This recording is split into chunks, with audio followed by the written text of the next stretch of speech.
সুপ্রিয় ছাত্রছাত্রীবৃন্দ, আসসালামু আলাইকুম। আশা করি তোমরা সকলেই ভালো আছো, সুস্থ আছো। আমি তোমাদের সাথে আছি আব্দুল মোতালেব মিজান, প্রভাষক উদ্ভিদ বিজ্ঞান বিভাগ, সরকারি বাংলা কলেজ, ঢাকা। তো বর্তমান যে পরিস্থিতি আসলে সেই পরিস্থিতির জন্যই আমরা তোমাদের সাথে অনলাইন ক্লাসে এসেছি। তো আমি আজকে তোমাদেরকে পড়াবো হচ্ছে দ্বিতীয় অধ্যায়, সেটা হচ্ছে কোষ বিভাজন চ্যাপ্টারটা পড়াবো। তোমাদের শাহনাজ পারভিন ম্যাডাম তোমাদেরকে প্রথম অধ্যায় পড়াচ্ছেন, আমি সেই জন্য দ্বিতীয় অধ্যায় তোমাদেরকে পড়াবো। তো দ্বিতীয় অধ্যায়ে যেটা হচ্ছে আমাদের টপিক, সেটা হচ্ছে কোষ বিভাজন। তো আসলে আমাদেরকে জানতে হবে যে কোষ বিভাজনটা কি। দেখো, কোষ বিভাজনটা হচ্ছে, প্রথমে আমরা একটু যাই চ্যাপ্টারে যাই, দ্বিতীয় অধ্যায়ে দেখো, একটু বোর্ডে দেখো কোষ বিভাজনটা দেখো। আজকের টপিক হচ্ছে দ্বিতীয় অধ্যায় কোষ বিভাজন।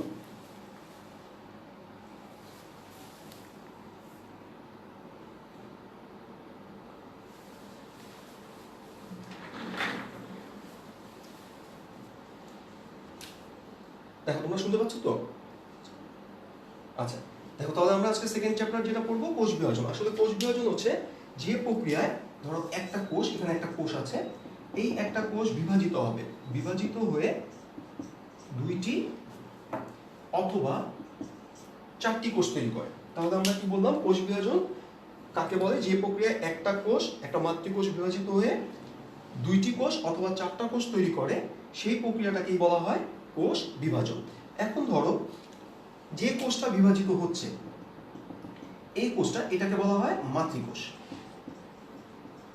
আর যে কোষগুলো তৈরি করো, ধরো আমরা ধরে নিলাম এখানে দুইটা কোষ তৈরি করবো,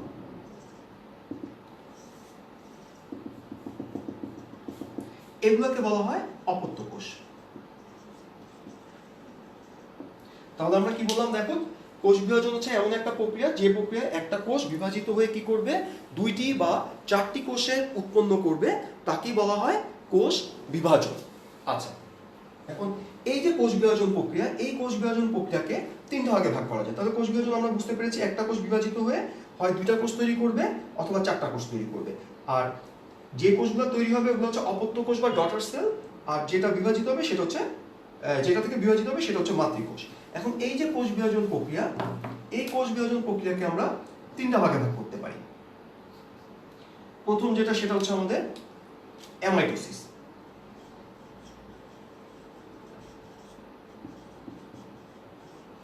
অ্যামাইটোসিস, এরপর যেটা সেটা হচ্ছে মাইটোসিস, এরপর একটা হচ্ছে আমাদের মিওসিস। দেখো, তাহলে আমরা বললাম এই কোষ বিভাজন প্রক্রিয়া হচ্ছে তিনটা ডিভিশন, অ্যামাইটোসিস, মাইটোসিস আর একটা হচ্ছে মিওসিস। এখন আসো, এই যে অ্যামাইটোসিস, এই অ্যামাইটোসিসের আরেকটা নাম আছে, এটাকে বলা হয় প্রত্যক্ষ কোষ বিভাজন। আর মাইটোসিসকে বলা হয় সমীকরণিক বিভাজন। আর মিওসিসকে বলা হয় হ্রাসমূলক বিভাজন। তাহলে দেখো, আমরা বলেছি যে কোষ বিভাজনের তিনটা প্রক্রিয়া রয়েছে। এটা হচ্ছে অ্যামাইটোসিস প্রক্রিয়া কোষ বিভাজিত হয়, মাইটোসিস প্রক্রিয়ায়, তারপর হচ্ছে আরেকটা হচ্ছে মিওসিস প্রক্রিয়ায় কোষ বিভাজিত হয়। এখন এই যে প্রথমেই দেখো অ্যামাইটোসিস প্রক্রিয়া, এই অ্যামাইটোসিস প্রক্রিয়ার আরেকটা নাম হচ্ছে প্রত্যক্ষ কোষ বিভাজন। এখন আমরা একটু অ্যামাইটোসিস প্রক্রিয়াটায় যাই, তাহলে আমরা বুঝতে পারবো যে কেন আসলে একে প্রত্যক্ষ কোষ বিভাজন বলা হয়।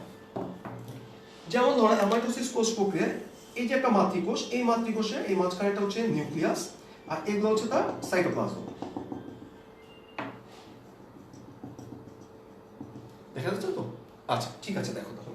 তাহলে এটা হচ্ছে আমাদের একটা মাতৃকোষ, এই মাতৃকোষে এই যে নিউক্লিয়াস আর এগুলো হচ্ছে সাইটোপ্লাজম, এগুলো কোনো ধরনের জটিল কোনো পর্যায়ে থাকবে না, না থেকে এটা কি করবে দেখো, সরাসরি এইভাবে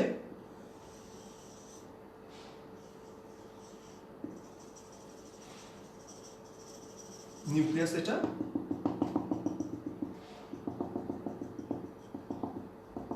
তাহলে কি হলো দেখো, একটা মাতৃকোষ থাকলো, এটা একটা মাতৃকোষ, মাদার সেল। এই মাতৃকোষটা দুইটা পাশ কি হয় দেখো, জাস্ট এই তো একটা কোষ, এই কোষটার দুইটা পাশ কি হয় এরকম করে সংকুচিত হতে থাকে, হতে হতে হতে একসময় কি হয় এটা টোটালি দুটা কি হয়ে যায়, আলাদা হয়ে যায়। তাহলে এখানে কোনো কি নাই, কোনো জটিল কোনো পর্যায় নেই। আমরা যখন মাইটোসিস পড়াতে যাব, এই মাইটোসিসের ক্ষেত্রে আমরা দেখতে পারবো যে মাইটোসিসে দেখা যাবে কি অনেকগুলো পর্ব রয়েছে, যেমন prophase, prometaphase, metaphase, anaphase, telophase. আবার মিওসিসে যখন যাব তখন দেখবো অনেকগুলো কি আছে, ভাগ আছে, অনেকগুলো ধাপে ধাপে শেষ করে তারপরে বিভাজনটা হয়। কিন্তু এই যে অ্যামাইটোসিস প্রক্রিয়া, এখানে এরকম কোনো জটিল মাধ্যমিক কোনো পর্যায় নেই, না থেকে কি হবে মাতৃকোষটা সরাসরি ভাগে বিভক্ত হয়ে, মানে এই পাশটায় কি হবে সংকুচিত হতে হতে বিভক্ত হয়ে কি হয়ে যাবে, দুইটা কোষ সম্পূর্ণ আলাদা হয়ে যাবে। তাইলে অ্যামাইটোসিসটা হবে এমন এক ধরনের কোষ বিভাজন প্রক্রিয়া, যে প্রক্রিয়ায় নিউক্লিয়াস এবং সাইটোপ্লাজম, একটা মাতৃকোষের নিউক্লিয়াস এবং সাইটোপ্লাজম কোনো জটিল মাধ্যমিক পর্যায় ছাড়াই সরাসরি বিভক্ত হয়ে দুইটা অপত্য কোষ তৈরি করে। এটা একটা অপত্য কোষ, এটা আরেকটা অপত্য কোষ। তাহলে দুইটা অপত্য কোষ তৈরি করে, সেই প্রক্রিয়াকে বলা হয় অ্যামাইটোসিস। যেহেতু এটা সরাসরি বিভাজিত হয়, সেই জন্য এটা আরেকটা নাম হচ্ছে প্রত্যক্ষ কোষ বিভাজন।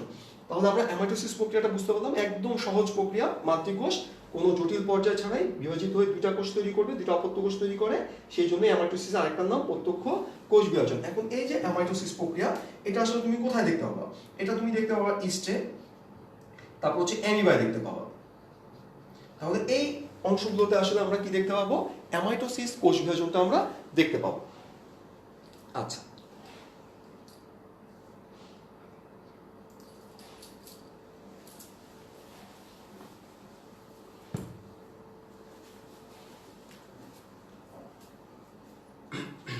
তাহলে দেখো আমরা অ্যামাইটোসিসটা আমরা বুঝতে পারলাম। এবার আমরা দেখো আমাদের সেকেন্ড যেই ডিভিশন যেটা আমরা বলেছিলাম, সেটা হচ্ছে মাইটোসিস কোষ বিভাজন। তাহলে অ্যামাইটোসিস হলো, এবার দুই হচ্ছে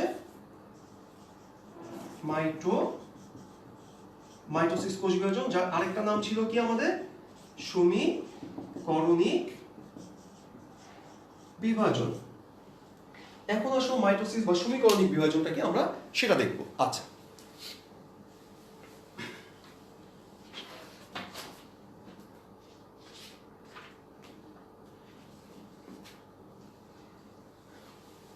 মাইটোসিস বা সমীকরণিক বিভাজনটা, এটা দেখার আগে তুমি যদি একটু মনে রাখো, n = 1 আর এটা হচ্ছে c = 1। এখন কথা হচ্ছে স্যার n = 1 কি দিলাম, c = 1 কি দিলাম, তাই তো? আচ্ছা দেখো, n দিয়ে এখানে বুঝিয়েছি, n মানে হচ্ছে নিউক্লিয়াস। n দিয়ে আমরা কি বুঝাচ্ছি, নিউক্লিয়াস। আর এই যে c, এই c দিয়ে বুঝাচ্ছি ক্রোমোজোম। তাহলে মাইটোসিস দেখো, এই ছোট্ট একটু অংশ যদি আমরা মনে রাখি যে n = 1 আর c = 1, তাহলে হচ্ছে মাইটোসিস হচ্ছে, এটা হচ্ছে এমন একটা কোষ বিভাজন যে প্রক্রিয়ায় একটা কোষের নিউক্লিয়াস এবং ক্রোমোজোম, n মানে হচ্ছে নিউক্লিয়াস আর এই c মানে হচ্ছে ক্রোমোজোম, নিউক্লিয়াস আর ক্রোমোজোম উভয়ই কি হবে, একবার করে বিভাজিত হবে। তাহলে মাইটোসিস এমন একটা কোষ বিভাজন প্রক্রিয়া যে প্রক্রিয়ায় একটা কোষের নিউক্লিয়াস এবং ক্রোমোজোম উভয়ই একবার করে বিভাজিত হয়, সেই প্রক্রিয়াটাকে কি বলা হয়, মাইটোসিস প্রক্রিয়া বলা হয়। এখন আসো, এই যে মাইটোসিস প্রক্রিয়া, এই মাইটোসিস প্রক্রিয়াকে আসলে আমরা কি বলতেছি, মাইটোসিস প্রক্রিয়াকে আমরা বলতেছি সমীকরণিক প্রক্রিয়া। কেন সমীকরণিক, এটা যদি আমরা একটু বুঝতে যাই, আমরা একটা ছবি আঁকি। ধরো এটা একটা মাতৃকোষ,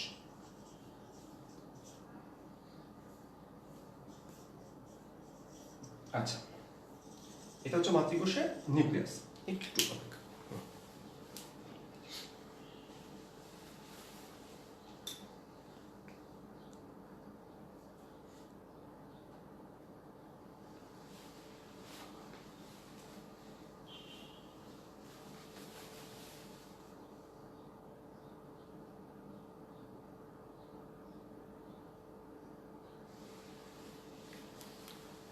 তাহলে দেখো,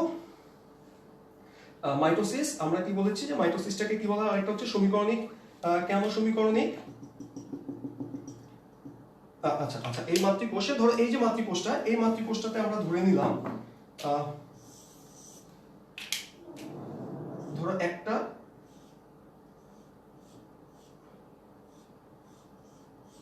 দুইটা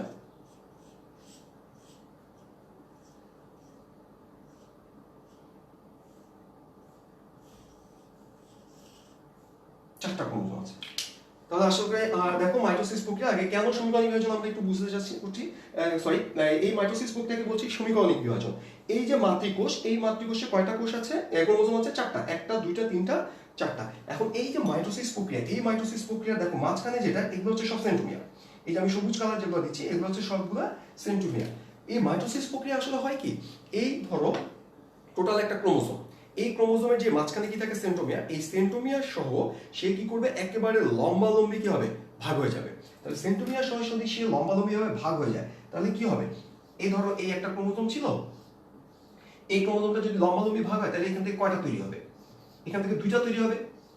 দেখো তাহলে প্রত্যেকটা ক্রোমোজোম যেহেতু সেন্ট্রোমিয়ার সহ লম্বালম্বি ভাবে বিভাজিত হবে, এইটাকে যদি আমি পুরো লম্বালম্বি ভাবে ভাগ করি এখান থেকে কয়টা অংশ পাবো, 2টা অংশ পাবো। সেরকম প্রত্যেকটা ক্রোমোজোমে কি হয়, সেন্ট্রোমিয়ার সহ, ভালো করে মনে রাখবা মাইটোসিসে কি হয়, সেন্ট্রোমিয়ার সহ লম্বালম্বি ভাবে কি হয় যায়, সে বিভক্ত হয়। যেহেতু 2টা ভাগে বিভক্ত হয় তাহলে 4টা ক্রোমোজোম থেকে আমাদের কয়টা হয়ে যাবে, 8টা হয়ে যায়। আর এই 8টা ক্রোমোজোমে কি করে, এখানে অপত্য একটা কোষের ভিতরে কয়টা থাকবে, 4টা চলে যায় এই একটার ভিতরে, আর এখানেও আরেকটা যেটা থাকে এটার মধ্যেও কয়টা চলে যায়, 4টা চলে যায়। সেই জন্য আসলে 2টা অপত্য কোষে কি থাকে, সমান সংখ্যক ক্রোমোজোম থাকে। এই সমান সংখ্যক ক্রোমোজোম থাকে দেখে এটাকে কি বলা হয়, সমীকরণিক বিভাজন। মাইটোসিস প্রক্রিয়ায় অপত্য কোষের ক্রোমোজোম সংখ্যা মাতৃকোষের ক্রোমোজোম সংখ্যা কি থাকে, সমান থাকে। আর যেহেতু মাতৃকোষের ক্রোমোজোম সংখ্যা সমান থাকে সেই জন্য এটাকে বলা হয় সমীকরণিক বিভাজন। এখানে যদি মাতৃকোষে যদি 4টা ক্রোমোজোম থাকে, এখানেও থাকবে অপত্য প্রত্যেকটা 4টা 4টা থাকবে। এখানে যদি 10টা ক্রোমোজোম থাকে, এখানেও থাকবে 10টা, এখানেও থাকবে 10টা। তার মানে মাতৃকোষে সমান সংখ্যক ক্রোমোজোম থাকবে অপত্য কোষে, সেই জন্য এটাকে আমরা বলতেছি কি, সমীকরণিক বিভাজন।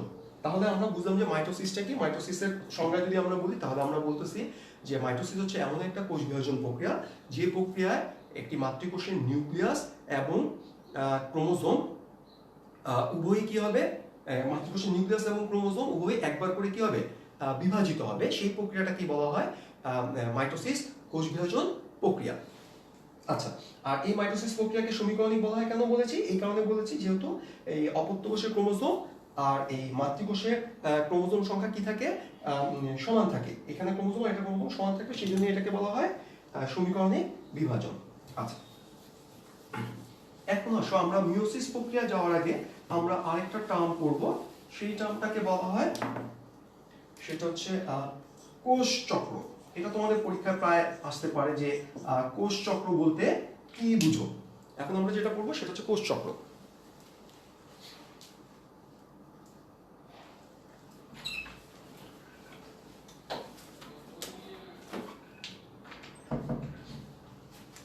এখন আসো কোষ চক্রটা কি। এটা পরীক্ষায় যদি আমাদের 1 মার্কসে দেয় আমাদের ছবি না আঁকলেও হবে, আর যদি আমাদের 2 মার্কসে আসে তাহলে আমরা এটাকে ছবি দিয়ে দিব একটা। হ্যাঁ, তাহলে কোষ চক্রটা কি আমরা একটু বুঝি। এখানে একটা চিত্র আছে, যদি আমরা একটু চিত্রটা আঁকার চেষ্টা করি।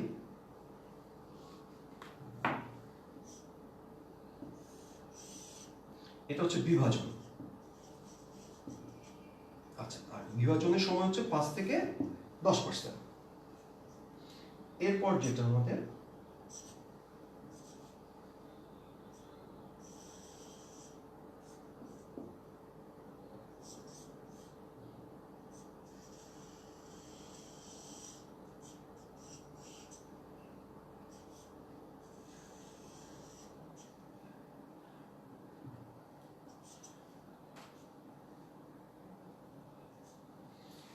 তাহলে দেখো 3টা অংশ আমাদের কোষ চক্রের। এই পাশটা হচ্ছে বিভাজন আর এই অংশটা হচ্ছে আমাদের প্রস্তুতি পর্যায়। প্রস্তুতি পর্যায়, আর এই প্রস্তুতি পর্যায়টাই হচ্ছে 90 থেকে 95% সময় ব্যয় হয়ে যায়। আর এই প্রস্তুতি পর্যায়ের আবার 3টা অংশ আছে, একটা হচ্ছে G1 দশা, আর এই অংশটা হচ্ছে S দশা। এই অংশটা এই যে এটা S দশা, আর এটা হচ্ছে আমাদের G2 দশা। দেখো ছবি দেখা যাচ্ছে কিনা ভালো করে তোমরা একটু লক্ষ্য করো যে আমরা বলেছি হচ্ছে কোষ চক্র যেটা, এই কোষ চক্রে কি থাকবে, একটা বিভাজন থাকে।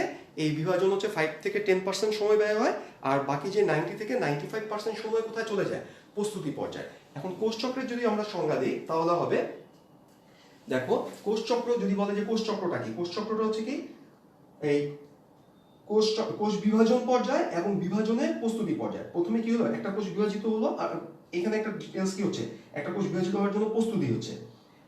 সেই প্রস্তুতি 90 থেকে 95% সময় চলে যাচ্ছে তার প্রস্তুতিতে। তাহলে কোষ বিভাজন পর্যায় আর বিভাজনের প্রস্তুতি পর্যায় এটা চক্রাকারে চলছে। তাহলে দেখো এই জিনিসটা টোটালি কি চলতেছে, চক্রাকারে। কোষ বিভাজন পর্যায়, এরপরে আবার সেই প্রস্তুতি পর্যায়, প্রস্তুতি সম্পন্ন হলো আবার বিভাজন হলো, আবার কি হচ্ছে, প্রস্তুতি চলছে, বিভাজন হচ্ছে।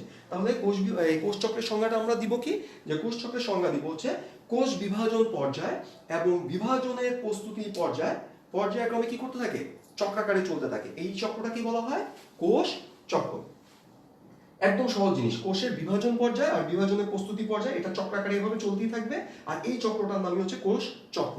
বিজ্ঞানী হাওয়ার্ড এবং পেল্ক, বিজ্ঞানী হাওয়ার্ড আর পেল্ক তারাই কি করেন, এই কোষ চক্রটাকে প্রস্তাব করেন। আর এই যে কোষ চক্র, এই কোষ চক্র আমি বলেছি তোমাদেরকে বিভাজন হতে কিন্তু বেশি সময় লাগে না, মাত্র 5 থেকে 10% সময় নেয় বিভাজন হতে, আর ম্যাক্সিমাম সময়টাই চলে যায় কি তার প্রস্তুতিতেই চলে যায় হচ্ছে 90 থেকে 95%। যদি তোমাদেরকে বলি, যেমন ধরো আসলে আমরা যখন খাবার খাই, খাবার খেতে কিন্তু আমাদের বেশি সময় লাগে না, 10 থেকে 15 মিনিট লাগে। কিন্তু দেখো এই যে খাবারের পেছনে প্রথমে কি করতে হয়, বাবাকে বাজারে যেতে হয়, বাজার করেন, বাজার করে বাসায় আনার পরে কি করে, তোমাদের মা এটাকে কাটাকাটি করে, ধোয়া সম্পন্ন করে, তারপর এটাকে রান্না বসায়, রান্না হয়, তারপরে খাবার টেবিলে আসে।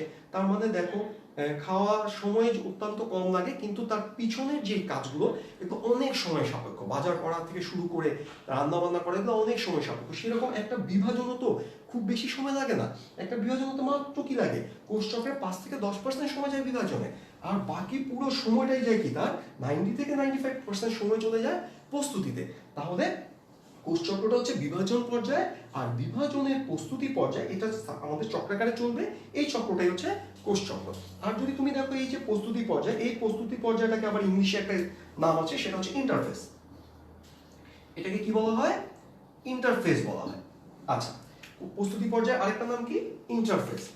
এখন দেখো এই যে তোমাকে অনেক সময় বলে বুঝতে পারে যে ইন্টারফেস কি, দেখো তাহলে ইন্টারফেসটা কি তুমি যদি একটু লক্ষ্য করো, এটা তো বিভাজন, আর এই পুরো অংশটা কি, প্রস্তুতি, এরপর আবার বিভাজন।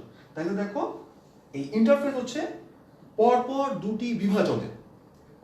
দুইটা বিভাজনের মধ্যবর্তী। তাহলে এই যে একটা বিভাজন হলো, এই প্রস্তুতি চললো, এরপর আবার বিভাজন হলো, তাহলে পরপর দুটি বিভাজনের মধ্যবর্তী অবিভাজনরত অবস্থা। কারণ এই প্রস্তুতি পর্যায়ে কিন্তু কোনো বিভাজন হয় না, এখানে বিভাজনে কি চলতে থাকে, প্রস্তুতি চলতে থাকে।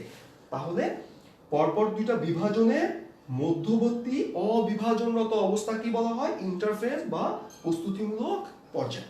আর এই যে ইন্টারফেস, এই ইন্টারফেসটাকে আবার আমরা তিনটা ভাগে ভাগ করেছি। দেখো G1, তারপর হচ্ছে S দশা, S মানে হচ্ছে এখানে ডিএনএ কি হয়, সিনথেসিস হয়, এখানে ডিএনএটার সিনথেসিস হবে, আর এই হচ্ছে G2 দশা। তাহলে ইন্টারফেসের আবার কয়টা অংশ, তিনটা অংশ, G1, S দশা, এরপর হচ্ছে G2 দশা। তাহলে এইখান থেকে আমরা দুইটা সংজ্ঞা স্পষ্ট বুঝতে পেরেছি, একটা হচ্ছে কোষ চক্র কি, আর একটা হচ্ছে আমাদের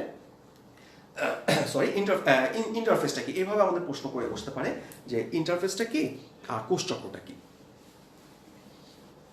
তাহলে ইন্টারফেস তো বুঝলাম, দুইটা বিভাজনের মধ্যবর্তী অবিভাজনরত যে দশা সেটা হচ্ছে ইন্টারফেস, আর কোষ চক্র হচ্ছে বিভাজন আর বিভাজনের প্রস্তুতি পর্যায়ে এটা চক্রাকারে চলতে থাকে, সেটাই হচ্ছে কোষ চক্র। তাহলে আমরা এই দুটা ইনশাআল্লাহ তোমরা সকলেই বুঝতে পেরেছো। তাহলে এবার আমরা একটু চলে যাবো, দেখো আমরা মাইটোসিস নিয়ে আলোচনা করছিলাম। আমরা প্রথমেই দেখেছি যে আজকে যে কোষ বিভাজনের পর্যায়গুলো নিয়ে আলোচনা করছিলাম, যে অ্যামাইটোসিস কি, মাইটোসিস কি। এবার আমরা চলে যাব মাইটোসিসে। দেখো মাইটোসিসের সংজ্ঞা পড়ে ফেলেছি, সেই সাথে আমরা মাইটোসিসের কেন সমীকরণিক বিভাজন বলে সেটাও দেখেছি। এখন এই যে মাইটোসিস প্রক্রিয়া, এই মাইটোসিস প্রক্রিয়া এটা একটা আসলে ধারাবাহিক প্রক্রিয়া। আমরা আমাদের বর্ণনা সুবিধার জন্য এটাকে আমরা কি করি, 5টা ধাপে ভাগ করি। প্রথমেই দেখো প্রথম ধাপটাই হচ্ছে কি, প্রোফেজ।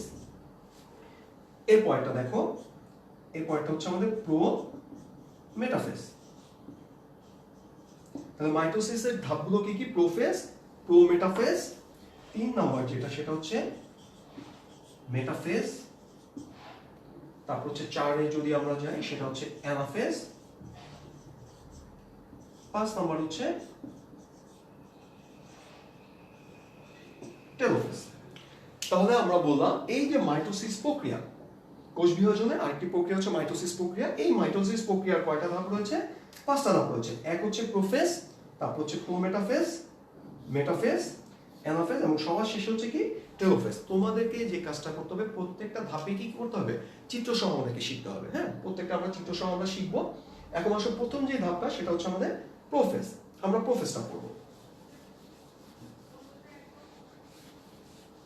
তাহলে একটু দেখো, আমি একটু ছবি আঁকি তোমাদের।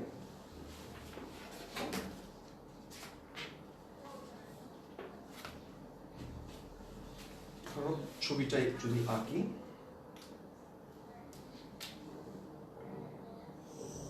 প্রথমে একটা নিউক্লিয়াস দিলাম।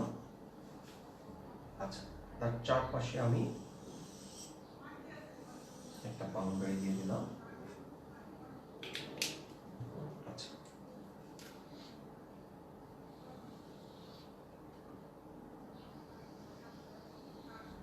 এটা হচ্ছে কোষপ্রাচীরটা আমরা দিলাম। আচ্ছা, এটুকু মুছে দিই। হ্যাঁ, দেখতে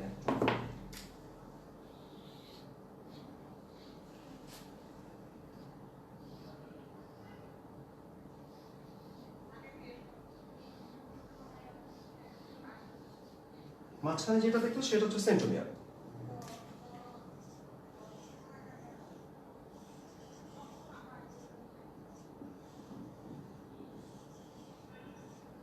তা দেখো, আশা করি তোমরা দেখতে পাচ্ছ এখানে আমি একটা ছবি আঁকলাম। ঠিক আছে, এটা হচ্ছে প্রোফেজ ধাপের আমরা একটা ছবি আঁকলাম। আমাদের মাইটোসিস কোষ বিভাজন, মাইটোসিস।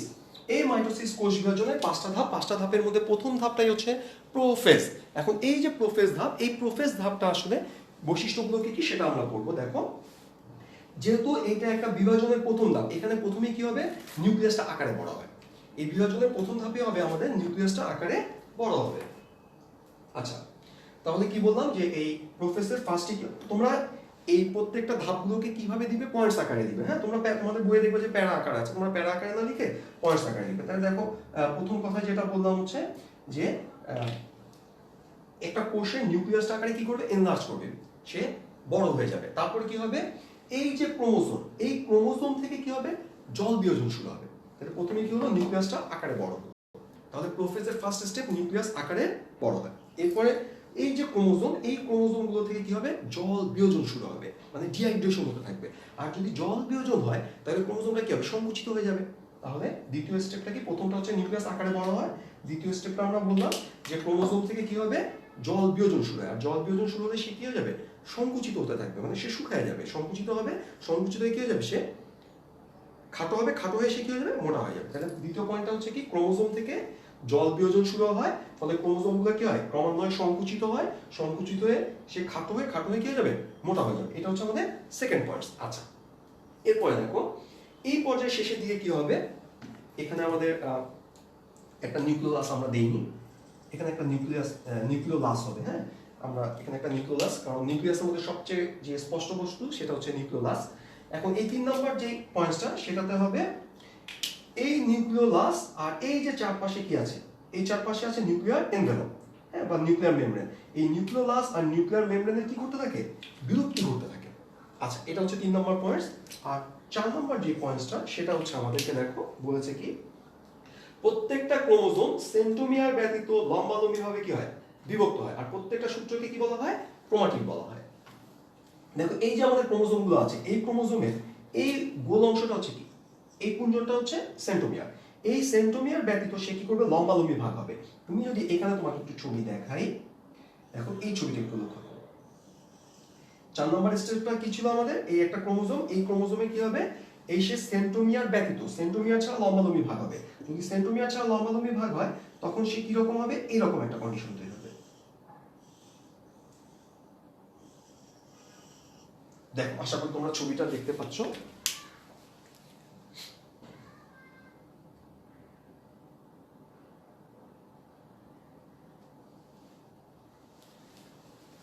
তাহলে দেখো, আমাদের আমরা কি বলছি যে প্রোফেজ পর্যায়ে প্রত্যেকটা ক্রোমোজোম সেন্ট্রোমিয়ার ব্যতীত লম্বালম্বি কি হয়, বিভক্ত হয়। আর প্রত্যেকটা সূত্রকে কি বলা হয়, ক্রোমাটিড বলা হয়।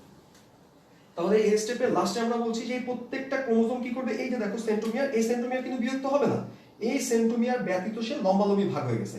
যদি সে এটা লম্বালম্বি ভাগ হয়, সমানভাবে ভাগ হয়ে গেলে কয়টা তৈরি হবে? দেখো এখানে একটা অংশ তৈরি হবে, এই যে আগে বুঝে নাও, এখানে একটা অংশ তৈরি হচ্ছে আর এইখানে আরেকটা অংশ তৈরি হচ্ছে।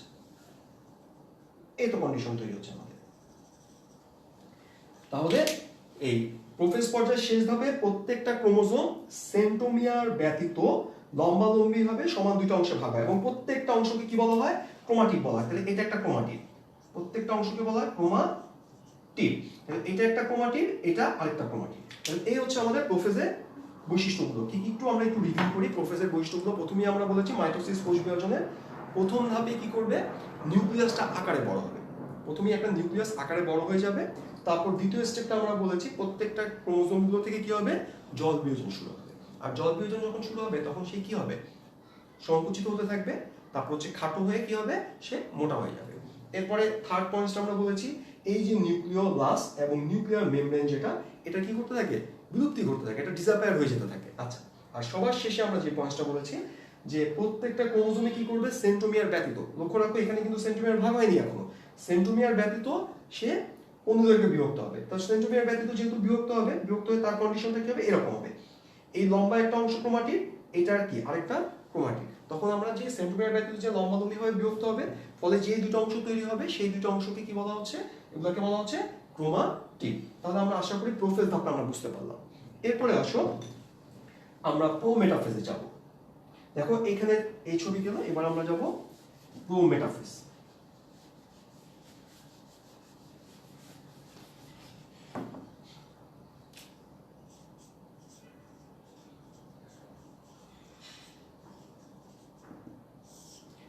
দেখো মাইটোসিস কোষ বিভাজনের সেকেন্ড স্টেপ যেটা, সেটা হচ্ছে প্রোমেটাফেজটা কি।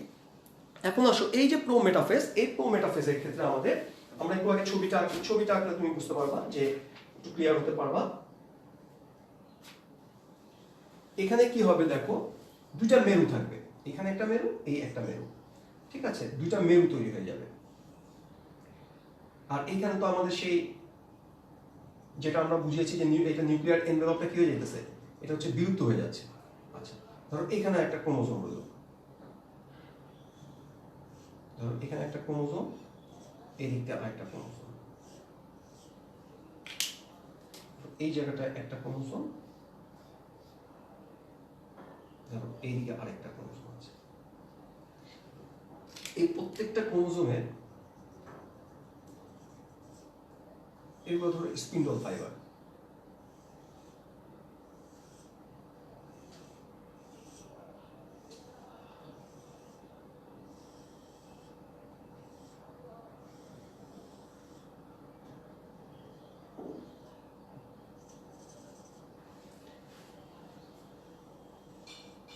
তাহলে এখানে যে স্টেপগুলো, এই স্টেপের প্রথমেই দেখো কি হবে আমাদের? এখানে হবে আমাদের তন্তুময় প্রোটিনের সমন্বয়ে দুই মেরুযুক্ত স্পিন্ডল ফাইবার তৈরি হবে। প্রোমেটাফেজ, দেখো আগের ছবির সাথে এখানে একটু পার্থক্য তৈরি করো। এখানে যে প্রথম যে স্টেপটা হবে, এখানে দুইটা মেরু তৈরি হবে, দুই মেরুযুক্ত কি তৈরি হয়ে যাবে? স্পিন্ডল যন্ত্র তৈরি হবে, এবং এই স্পিন্ডল যন্ত্রটা হবে তন্তুময় প্রোটিন। তাহলে তন্তুময় প্রোটিনের সমন্বয়ে দুই মেরুযুক্ত কি তৈরি হবে? স্পিন্ডল ফাইবার তৈরি হবে, বা সরি, তন্তুময় প্রোটিনের সময় দুই মেরুযুক্ত স্পিন্ডল যন্ত্র তৈরি হবে। তাহলে প্রথম স্টেপটা আমরা কি দেখতেছি? দেখো দুইটা মেরুতে কি দেখা যাচ্ছে? দুইটা স্পিন্ডল যন্ত্র দেখা যাচ্ছে। তাহলে এখানে স্পষ্ট আমরা বুঝতে পারছি যে এখানে তন্তুময় প্রোটিনের সমন্বয়ে দুই মেরুযুক্ত স্পিন্ডল যন্ত্র তৈরি হবে। আচ্ছা, এখন এই যে স্পিন্ডল যন্ত্র, এই যে দেখো দুইটা পাশে দুইটা মেরুতে কি আছে? স্পিন্ডল যন্ত্র আছে। এর মাঝখানের অংশটা, এই মাঝ বরাবর অংশটাকে, এটাকে বলা হয় বিষুবীয় অঞ্চল। এই যে মাঝখানের যে বরাবর অংশটা, এটাকে বলা হয় বিষুবীয় অঞ্চল বা ইকুয়েটরও বলা হয়। তাহলে প্রথমে বললাম এই প্রোমেটাফেজের প্রথম স্টেপটা কি হবে? তন্তুময় প্রোটিনের সমন্বয়ে দুইটা মেরুযুক্ত কি তৈরি হয়? স্পিন্ডল যন্ত্র। তন্তুময় প্রোটিনের সমন্বয়ে দুইটা মেরুতে কি হবে? স্পিন্ডল যন্ত্র তৈরি হবে। আর সেকেন্ড পয়েন্টটা আমরা বললাম এই স্পিন্ডল যে যন্ত্র, এই যন্ত্রের মাঝখানের যে অংশটা, এটাকে বলা হয় বিষুবীয় অঞ্চল বলা হয়। আচ্ছা, এরপরে দেখো এই প্রত্যেকটা স্পিন্ডল যন্ত্র থেকে কি হয়? কতগুলো ফাইবার তৈরি হয়, এবং এগুলো কি হয়? একটা মেরু থেকে আরেকটা মেরু পর্যন্ত বিস্তৃত। এগুলোকে বলা হয় স্পিন্ডল ফাইবার। তাহলে স্পিন্ডল যন্ত্র থেকে যে তন্তুগুলো বের হবে, এগুলোকে বলা হয় স্পিন্ডল ফাইবার বলা হয়।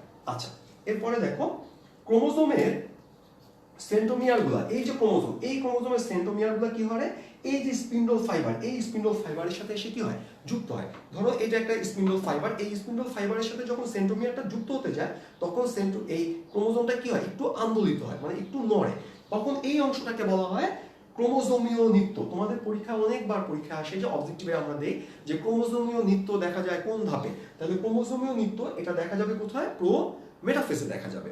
আচ্ছা, তাহলে আমরা এই ক্ষেত্রে কি কি বলেছি দেখো, প্রোমেটাফেজে বলেছি যে দুইটা মেরুযুক্ত কি হবে, স্পিন্ডল যন্ত্র তৈরি হবে। প্রথমে দুইটা মেরুতে স্পিন্ডল যন্ত্র তৈরি হবে, আর স্পিন্ডল যন্ত্রের এই দুইটা মেরুর মাঝখানে যে অংশটা সেটাকে বলা হয় বিষুবীয় অঞ্চল। আর প্রত্যেকটা মেরু থেকে আরেকটা মেরু পর্যন্ত কি থাকে, কতগুলো তন্তু থাকে, সেই তন্তুগুলোকে বলা হয় স্পিন্ডল ফাইবার বলা হয়। এবং স্পিন্ডল ফাইবারের সাথে কে যুক্ত থাকবে, এগুলো হচ্ছে ক্রোমোজোমের সেন্ট্রোমিয়ারটা যুক্ত হয়। আর সেন্ট্রোমিয়ারটা যখন যুক্ত হতে যায় তখন ক্রোমোজোমটা একটু আন্দোলিত হয়, এবং এইটা কি বলা হয়, কি ক্রোমোজোমীয় নৃত্য বলা হয়। তাহলে এই হচ্ছে আমাদের মেটাফেজ ধাপ। তাহলে আমরা আশা করি এই দুইটা অংশ তোমরা বুঝতে পেরেছো। তাহলে প্রথমে আমরা মাইটোসিসের প্রথমে আমরা গিয়েছিলাম প্রোফেজে, এর পরের অংশ আমরা কি দেখেছি, মেটাফেজে। আচ্ছা, আজকে এই দুটো ধাপই থাকুক, এর পরবর্তী ক্লাসে আমরা দেখবো মেটাফেজটা, তারপর হচ্ছে অ্যানাফেজ এবং টেলোফেজ দেখবো। তার আগে আমরা যদি একটু টোটালটা একটু রিভিউ করি যে আমরা আসলে আজকে কি বলেছিলাম। আমরা টোটাল আজকে পড়েছি, প্রথমেই পড়েছি যে কোষ বিভাজন কাকে বলে, যে কোষ বিভাজনটা কি, একটা কোষ বিভাজিত 2 বা 4টা কোষ তৈরি করে, সেটাই কোষ বিভাজন। আর কোষ বিভাজনের প্রক্রিয়া 3টা, অ্যামাইটোসিস, মাইটোসিস, মিওসিস। অ্যামাইটোসিস কি সেটা আমরা দেখেছি, তারপর হচ্ছে মাইটোসিস কাকে বলে তা শিখেছি, আর হচ্ছে মাইটোসিসকে কেন সমীকরণিক বিভাজন বলা হয়, এটা পরীক্ষা আসে যে কেন এটাকে সমীকরণিক বিভাজন বলা হয়। এরপরে আমরা মাইটোসিসের ধাপগুলো পড়ছিলাম, এর মধ্যে দুটো ধাপ আমরা পড়েছি, একটা হচ্ছে প্রোফেজ আর একটা হচ্ছে মেটাফেজ। অবশ্যই তোমরা বাসায় বসে ছবি আঁকা সহ শিখবে, এটা প্রত্যেকটাকে ছবি আঁকা সহ শিখবে। আর পয়েন্টসগুলোর বর্ণনা প্যারা না দিয়ে আমরা এটাকে পয়েন্টস আকারে, মানে এই পয়েন্টস আকারে দিব, যে 1 2 3 4 করে দিব, তাহলে এটা দেখতে অনেক সুন্দর দেখাবে। আরেকটা অংশ আমরা পড়েছিলাম যে কোষ চক্র কাকে বলে। এই কোষ চক্রটার আবার একটা অংশ আছে, সেটা হচ্ছে আমাদের অনেক সময় তোমাকে বলতে পারে যে ইন্টারফেসটা কি, ঠিক আছে, সেটাও প্রশ্ন করতে পারে, বা কোষ চক্র কাকে বলে সেটাও প্রশ্ন করতে পারে। তাহলে এই হচ্ছে আমাদের টোটাল আজকের ক্লাস। আমরা ইনশাল্লাহ পরবর্তীতে আমরা পড়বো মেটাফেসটা কি, অ্যানাফেসটা কি, টেলোফেস কি, এবং অন্যান্য আমরা অংশগুলো পড়বো। তো তোমরা সকলেই ভালো থাকো, আর বাসায় বসে একটু পড়াশোনা করো। তোমাদের পড়াশোনার জন্য আসলে এই চেষ্টা করাটা আমাদের, অনলাইনে ক্লাস নেওয়া। আর যখন কলেজ খুলবে ইনশাল্লাহ তখন তোমাদের সাথে সরাসরি ক্লাস হবে। তোমরা ভালো থাকো, সুস্থ থাকো, আল্লাহ হাফেজ।